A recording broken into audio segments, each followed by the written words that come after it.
Grant's Quick Takes, covering the sports highlights in a few quick minutes.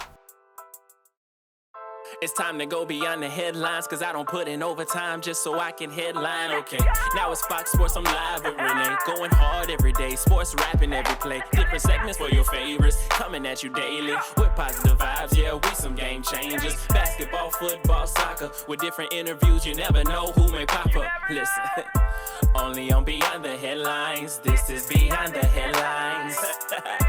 Only on Beyond the Headlines. This is Beyond the Headlines. Only on Beyond the Headlines. This is Beyond the Headlines with Renee Washington.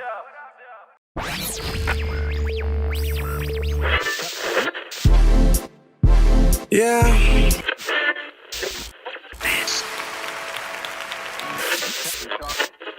What is up, everyone? Welcome to Grant Quick Takes here on Beyond the Headlines with Renee Washington. You can find me on Wednesdays, 12 p.m. Eastern, for more of your quick takes on Fox Sports 96.9 FM and 1340 AM. On today's segment, we have a couple of things that we're going to cover. We're going to cover Antonio Brown potentially going to the Seattle Seahawks.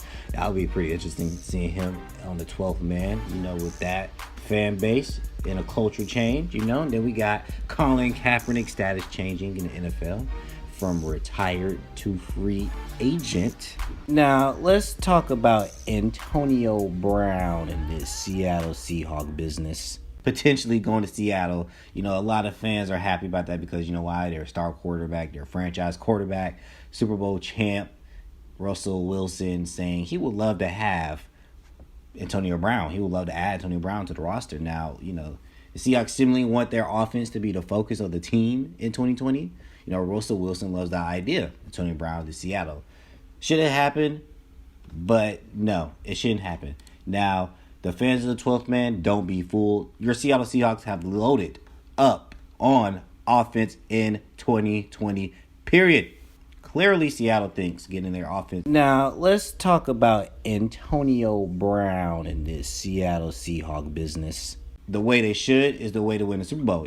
Seattle has added Greg Olsen and Carlos Hyde and remade their offensive line, which is great for them because they didn't have good offensive line play like that. But Russell Wilson wants more and would love the idea of Antonio Brown playing for the Seahawks. Now, Wilson said in the beginning of this offseason that he wants more weapons in Seattle. I do not think he meant only offensively, but Seattle did add Olsen and Hyde and then signed Philip Dorsett as well. Dorsett signing seemed to be a request of Wilson, but Seattle hasn't added any top-end talent and defensively, so this is probably what Seattle thinks it would take to win in 2020. But now let's do some hypothetical play here now. Let's pretend and say Seattle adds Antonio Brown to play alongside DK Metcalf and Tyler Lockett. Also, because of Brown's off-the-field issues, let's pretend that Seattle signs him for cheap. And let's also pretend that Seattle brings back Josh Gordon, who has consistently has off-the-field issues. Now, both Brown and Gordon would sign for not a lot. Both players will have to have the NFL welcome them back, which is, I can see for Gordon case, but for Brown, no. The reason why I say that is Gordon was suspended again last season and needs to ask for reinstatement and hopes, he can come to the NFL quickly. I'm pretty sure he will get back because he's been through this process before, but Brown hasn't. Brown hasn't faced any discipline for his sexual allegations and might not even be able to play if the Seahawks trying to sign him. So should the Seahawks sign him? No, I wouldn't waste my, money on it. Even though it's for cheap, I could get something way better on the defensive side of Seattle and call it a day. Now, let's switch gears to Colin Kaepernick. The NFL lists Colin Kaepernick as retired and changes him back to a free agent. So what does that mean? This is what happened. This week, the NFL redesigned its website and designated Colin Kaepernick as retired on his player page. I didn't know that. No one else knew that, but his girlfriend Nessa did. She took notice and she mentioned the league in a tweet. This is what she said in her tweet. The NFL, the NFL Commission, and the NFLPA lying on their website claiming Colin Kaepernick retired. Colin did not retire. You cowards blackballed him because he peacefully protested against police brutality. He's a Super Bowl quarterback and should be playing because his stats show that. And she posted a picture of the NFL website with his name, number, position, former team, and it says retired. Let's give this queen a round of applause because, man, she is sticking up for her man, and I'm loving it. Now, Kaepernick did not retire from professional football, ladies and gentlemen, but it's hard to see him get another opportunity in the NFL at this point.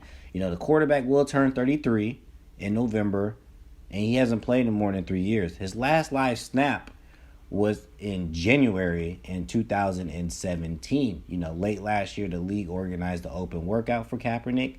Took everybody by storm, and even took Kaepernick by storm. It took him off guard.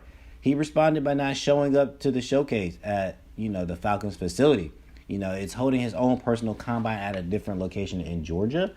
The NFL originally worked out repeatedly would have seen executives from 25 teams attended at the new location. Attendance was sparse, so it wasn't really a lot of people there. But afterwards, Colin Kaepernick camp sent footage of the workout to all 32 teams. He looked good to this day. I still am impressed about that workout. But, there was no bites, and it's hard to imagine that his chances of landing a deal have improved. Still, Kaepernick says he still wants to return to the NFL. So, Colin Kaepernick still in the news. Everything is going, still the same with Colin Kaepernick. And I hope for the best for him and his family. And hopefully he can get back into the leagues in some form or fashion.